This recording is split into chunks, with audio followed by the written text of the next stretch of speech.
Hi, I'm Tony Todd, and welcome to Throwing Heat. I'm here with my two co-hosts, Dr. Dan Ratner and Ross DeBoss. So don't forget to hit that subscribe button, ring the bell for notifications, and hit that like button. Today's guest is a 2002 World Series winner and just an all-around great guy. Let's bring to the show my buddy, Mr. Alex Ochoa, is in the house. What's up, Alex? What's up, guys? How you doing? Thanks for having me. Good to see you, Alex. Alex, nice to see you. Before we get started, Tony talks about you all the time. He says you guys are good friends. I don't believe a word he says. Of course, Ross doesn't believe anything he says. But how did you and Tony meet? How? I mean, I have a great picture of actually behind me of you, Tony, and Charlie Sheen at some big event, which I wasn't invited to. I'm sitting here like, waiting for my invite. But how did you and Tony meet? We met last week. What? No, I'm kidding. I would say 2000, we were playing in Arizona. He's good friends with Ken Griffey Jr., so he was my teammate. So we just hung out one day, and we hit it off. It was a fun time. Yeah, Tony's a really easy person to talk to. I mean, he has a lot of friends. I don't know who this Ken Griffey Jr. guy is, but I heard he's a good ball player. I have no idea who it is, but I mean, you actually played you played on 5 different teams, twice for the Brewers. I mean, what stop was your favorite place to play when you played Major League Baseball? I would say as in a city, New York, but as a group of guys and cohesiveness and stuff, it was Cincinnati for sure, by far.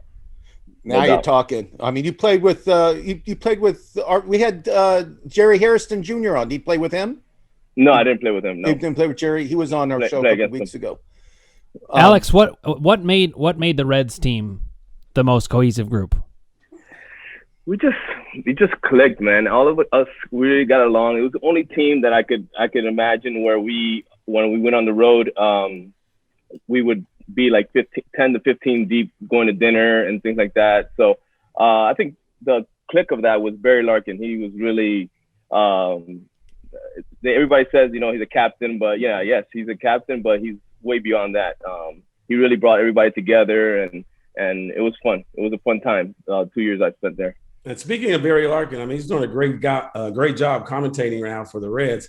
And at some point, I really think, in my impression, I think that he will be the manager at some point, manage somewhere. He should manage somewhere, I think. Yeah, he has a high IQ of the game, so I would hope so. I think he wants to, but we'll see.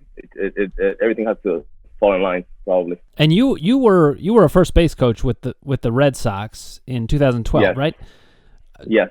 Tell us about the difference between being a player versus a coach mentality. Obviously, it's going to be very different, but I want to hear from you. Uh-huh. Yeah, I mean, obviously it's different. I mean, you get in the ballpark way earlier than you do as a player, but it's just different. You're game planning. You're obviously looking at the spray charts, working with the outfielders. Not that when you're playing with a team, obviously you want to have cohesiveness and stuff, and be a team player and things like that. But you're a lot of times concentrated on what you have to do on an everyday basis, and as a coach, you have to kind of help each guy differently, communicate a little bit different with each guy. Everybody has a little different personality, so in that aspect, it changes. And obviously, you're working as decisions you're making and decisions you have opinions on. It's more of a team cohesiveness, where as a player, you're concentrating on what your job is to do on an everyday basis. Now, as the first base coach, did you ever get tired of holding all that crap that these guys have on when they get to first base? I actually liked it because more things I wore is because we were having a pretty good inning. The ones when we didn't have I didn't have anything on me, I was like, we're not scoring too many runs. So. Right, you just wanted to be covered in batting gloves and the helmets and all that stuff. Shin guards. No doubt. It didn't bother me at all. It didn't bother me. It was always a running thing. How many things can I wear in one inning?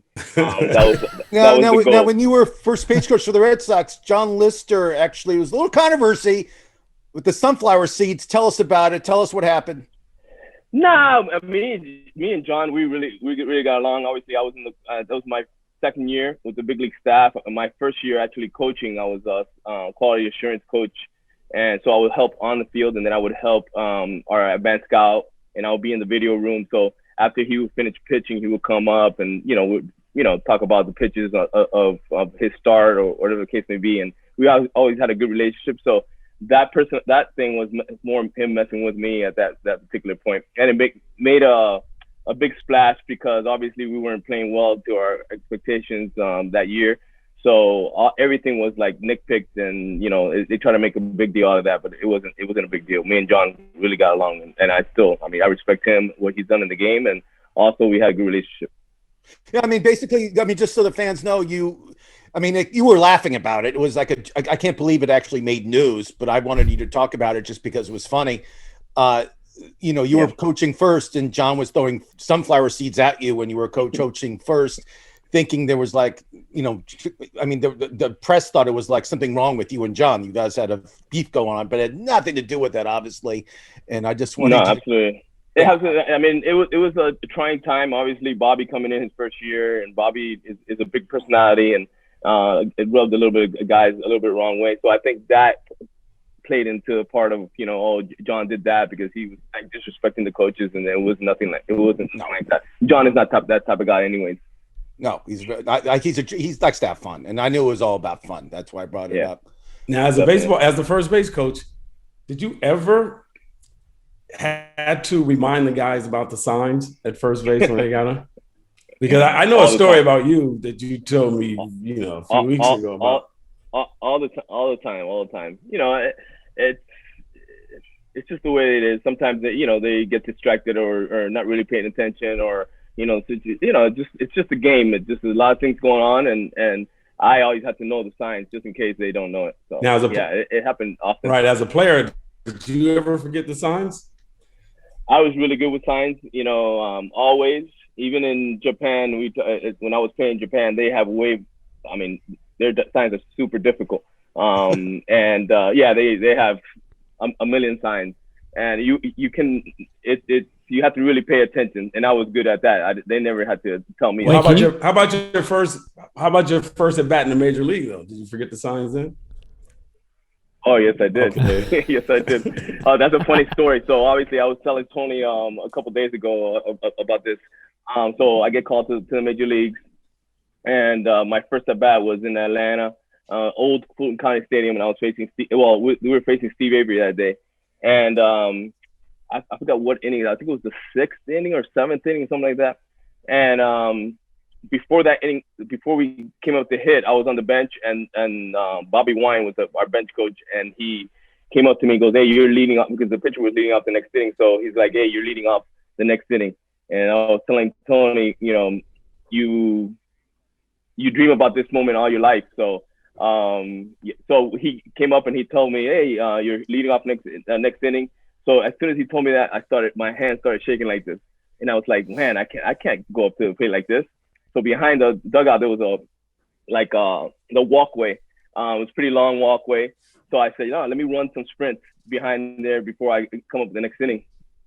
So I ran like 5-6 sprints, and I came back in, and I was like, I'm still nervous.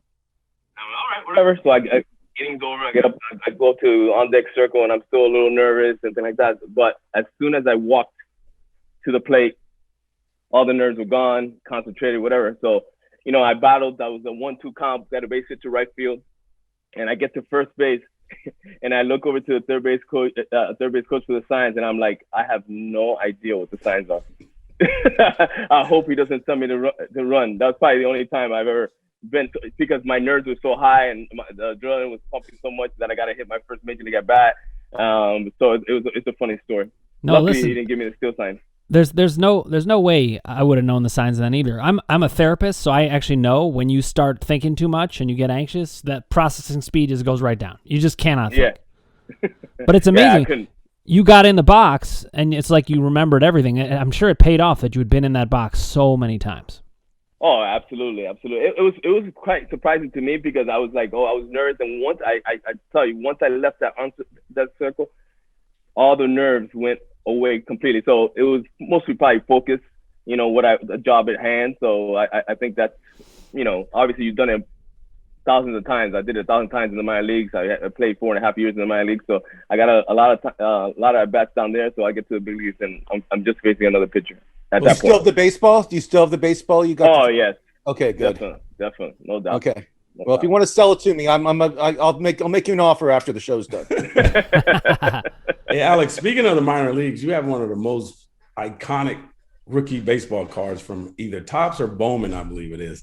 Can you please tell us that story? I know the story, but can you just inform our 15 million followers what happened?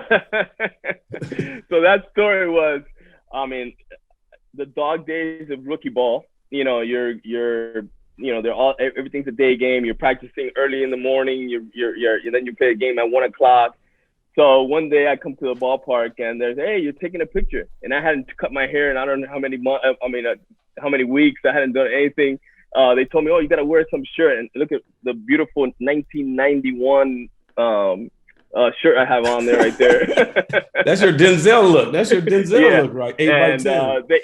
I thought it was going to be, at first, I was like, nice shirt. Why would they want me to bring a shirt? I'm a baseball player. I'm going to take a picture with a bat or something like that. No, you want you to take it like a GQ magazine. I was like, oh, my God. So that's the story behind that one. Who told you that? I mean, was it another ball player that was telling you this? No, the Topps. That's the Topps, right? Topps. Yeah, I believe it's Topps. So the Topps people told you this because, baseball players are known for great pranks. I mean, you guys blow away the NBA or the NFL with pranks. Is there a prank that was pulled on you or you pulled on somebody that comes to mind that we can talk about? That's PG. Yeah, I mean, I think the one that they always get you. I can't remember the ballpark, but with you're not playing that day. You're watching on the fence right there in the dugout, and they put your shoe on fire. That's probably the one that they got. And I'm so I smell. What's that?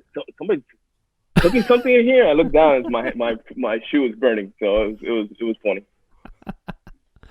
Alex, so you're Cuban American. Yeah. But you were born in Florida, right? Yeah, I was born in Miami. My parents were born. Everybody else was born. My brother, my sister, and my parents were born in Cuba. Well, I'm curious about you because you're of Cuban descent, but you also played in Japan, so you've really seen a lot of the world. I wondered if you could talk about what baseball means in Cuba, if you really feel like you understand that. I'm sure you do, and why does it speak to people that way? It's because it's America's pastime, but it's Cuban pastime, right? It's the biggest sport in Cuba. My dad, everybody played baseball in Cuba, and my dad loved baseball. It's kind of a ironic story because when I was a small kid, I was maybe 5, 6 years old. My dad always tried to put me in front of TV to watch baseball. I never was really interested in it, and it's a kind of ironic story that I was super shy as a kid. And my first grade teacher was like, telling my parents, hey, he needs to play team sport or something, so he could be more outgoing or help him with that. And that's the reason I started playing. But once I started playing, I mean, I loved it. And then with the passion of my dad, and we watched baseball 24/7 baseball back in the day when we had WGN and WOR and PBS. With Atlanta, those were the games we watch it every day. So, Cuba baseball in Cuba, the Yankees are really popular in Cuba back in those days. So everybody's a Yankee fan. Old school Cubans are very big time Yankee fans. Now, Alex, I remember. I'll never forget this phone call from you. I was driving down Olympic Boulevard. I was going to the Shakey's over on Fairfax for the bunch of lunch. I like to eat. And you called me. I think you're on a last place team. I believe it was the Milwaukee Brewers at the time. The Brewers. Brewers. He's like, Tony, guess what? I'm coming to Los Angeles, California, right? I just got traded to the Angels. I'm like, sweet. It was awesome. It was the best phone call ever. And next thing you know, you go from a last place team to a contender, the Angels, and then you guys end up winning the World Series. I was like furniture down there. I was there every day. Yeah, that was awesome actually. It was kind of cool because obviously we're in. I don't know if we were in last place, but we were like towards the bottom, and then getting traded to the Angels where they were having a really good season and just fit into that ball club and they had really good cohesiveness. We had that ballpark. That team as well. It was fun. It was just fun, the whole process. Mike Scioscia was awesome when I got there. They made me feel welcome as I came in. But it was awesome to play in Southern California, best weather in all baseball for sure. Yeah. So it was a great time. And then obviously being able to hang out with Tony more often now, that was cool too. Yeah, it was great. And I see your World Series ring sitting on the table back there, right? Or you have it on? No. Put away. It's put away in his bedroom. I'm sure it's put away. Knowing Alex, he probably never wears it or brings it out. He's just that kind of guy. I mean, that thing would be hanging off my lip right now. At first, I did wear it a lot, but then after a while, okay, I won it. I know I won it. I don't need to show it to everybody. Right. It's in the book. So after you won the World Series with the Angels, you proceeded to Japan and played for the Chunichi Dragons, right? Yeah. That was cool. That was a cool. Even though the first day when I landed, I'm like, what did I do? Yeah, seriously. Yeah. Like what was I thinking? But no, it turned out to be an amazing experience, not just baseball wise, but like personally. To go in a different culture, understand a different culture, live in a different culture, was awesome. It was awesome. I mean, I saw the movie with Tom Selleck when he was a baseball player that was kind of aging, and he decided to go to Japan. Was it like the movie? I mean, did you? I tell people. Go ahead. No, go ahead. Oh no, it's so much like the movie that I saw it before I went there. And then I saw it when I was there, and all the stuff that you see, and the warming ups, and hitting two cages, and all that stuff that you see in the movie, it's exactly the same. But Alex, tell them about this drill that they have. I think it's called Around the World. I believe it is. And while you're at practice, they call it. Ross would love this. I would. They call it America. They call it. So the guys that are not playing, or obviously they're not playing much or whatever, they have this thing called America. So you run from line to line in the outfield. This is for the outfielders, line to line. So the outfield coach is hitting fly balls. Actually, the guy starts running from one side. Let's say left field line, starts running all around the outfield, all the way to the right field line. But as soon as he gets to like right center field, guy hits a fly ball and he has to catch it. All BP. All batting practice. All batting practice he's doing. So my running joke with the guys, within the team, I got along with the guys, and I always joke with the players and things like that. And I would always tell them when they were messing with me too much, I'd be like, "Hey, I'm gonna tell the coach you need to do America." And they were like, "No." So it's kind of funny. Yeah, they work a lot. It's a lot of practice. A lot of things that they do is a lot different than here. And some of the guys here in America, they will not understand, like, if Alex hits the game-winning home run or does something great in the game, it's called fight pay, right? They reward you with fight money. It's called fight money. So it's like they put a pot of, I don't know exactly how much money a game for the offense, and another pot for the pitching staff.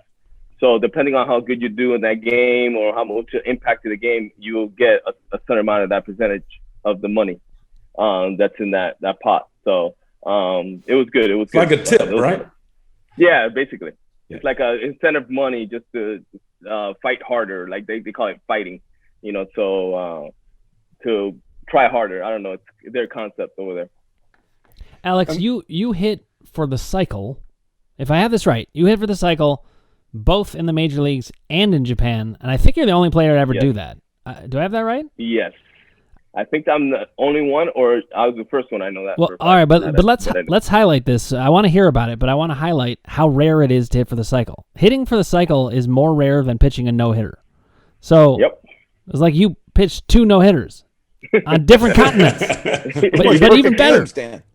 Yeah, it was awesome. It was, obviously, it was in the big leagues. It was my 17th game in the major leagues that I hit for the cycle. That was amazing. 5 for 5 that day in Philly.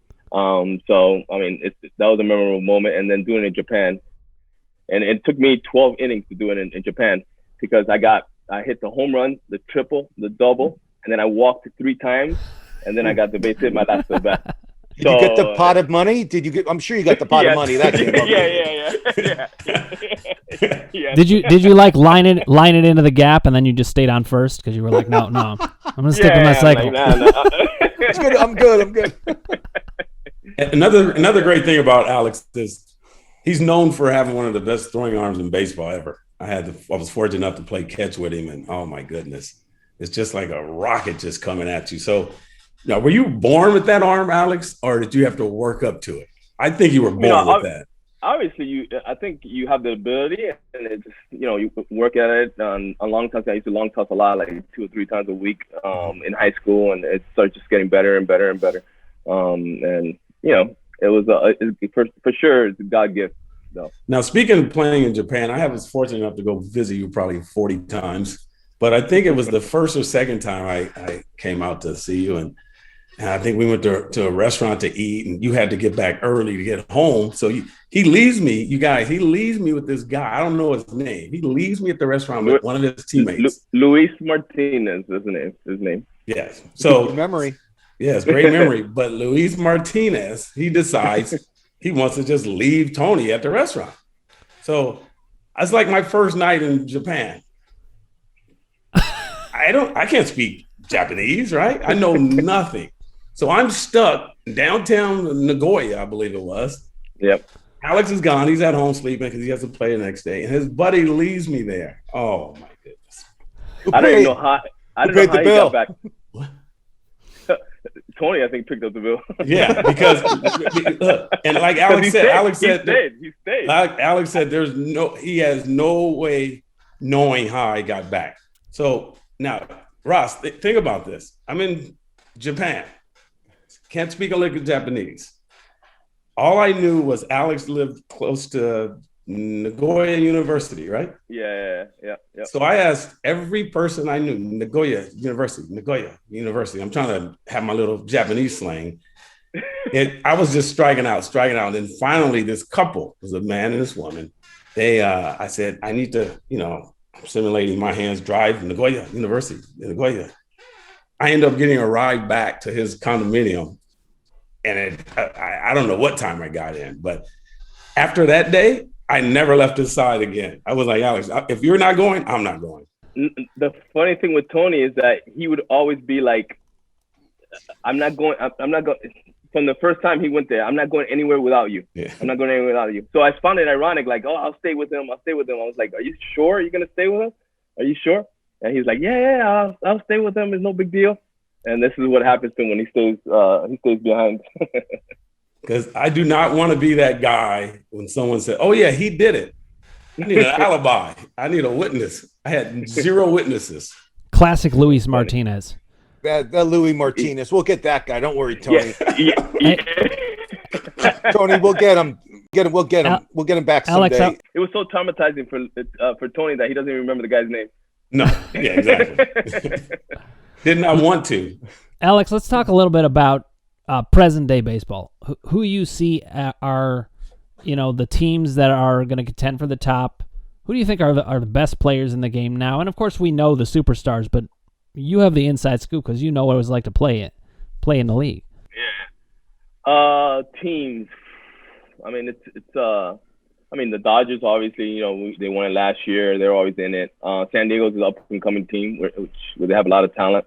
Tatis, and that he's an unbelievable player. So is other players are Acuna, Soto, all of the young stars. But like the Freemans of the world, and you can't forget about the better players, Bryce Harper, Trout. I mean, I still, everybody argues, who's want to say this guy's gonna be better than this guy, but there ain't nobody better than Trout out there. Complete player, great guy. It's fun to watch him play. Trout's unbelievable. It's something we talked about last week with Tony. We talked about Pujols being released by the Angels. What's your feeling on that? I know you're a player, and you also worked on the management side with the Red Sox and other things. I mean, what's your take about letting a player go with Pujols' resume, like 1 month into the season? Yeah, I mean, there has to be more to the story. Like I was telling Tony, there has to be more to the story. I can't believe that they would, somebody that's iconic figure like that, guy that's been a pro's pro through his career, put the numbers that he's put, and to release him like that during the year. I mean, I don't like it. I personally, as a player. I know I worked on the front office side as well with the Red Sox and things like that, and as a coach, I don't see any scenario that unless there was something bigger that happened behind closed doors that we're probably never going to find out, or maybe find out later on, about that would cause them to release him after one. Because if you're going to do that, then you do it before the season started. You're having conversation, hey, you're not going to make the team or something like that, or but in the season, that's leaves me a bad taste in my mouth, in the sense as a player, looking at it as a player, like, okay, now I'm going to be a player, I'm going to be a free agent. Do I want to go to a place like that? I mean, that would do that to that type of player. But then again, we don't know what transpired before that, so it's all speculation for me right now. I mean, do you think another team will pick him up after he clears waivers? I don't know. You don't know? One. I mean, he's an aging star, like that. He doesn't move around as good as, obviously not even close to what he used to. It'll be difficult. The Cardinals maybe, because of the history he has right. with them, and maybe retire as Cardinal. But I don't know. Now, the thing I want to ask you about Pujols is this: the shift, when they started shifting, and the shift was a big deal for Jay Bruce also. It destroyed his career also. When they start shifting with Pujols, his numbers went down. I mean, what's your opinion on the shift? And I mean, every player now has a shift. I mean, there's like 6 infielders for one guy. They do crazy stuff now with these shifts. What's your opinion on it? My opinion, I'm not a fan of the shift. I think it takes the beauty of the game away. I understand it's, obviously it's trying to win, and, the analytics part of it. And I understand, I'm not an anti-analytic guy or anything like that. I think it helps in certain things. But I think the shift has taken away from, the beauty of, position, guys playing a position, guys being very good on defense at a position, to kind of, switching the third baseman all the way to right field and things like that. Yes, I mean, for strategy, I guess it's good, but I think for the game itself, to watch it, it's becoming a more boring game now than, obviously everybody says, oh, baseball is boring, it's slow, but I think it's just taking a little bit more off of that for people to be like, do I really want to watch that? That's just my opinion. I mean, I watch. Obviously, I watch because what I do now, I have to watch, and I have to watch the game and see how the guys are doing, things like that. But for me, it takes a lot from the game. Well, we don't want to end this interview on a negative note, but what would be your best advice for young players coming up that loves baseball and they just want that opportunity to hopefully one day be a major leaguer? What would be your one advice for them?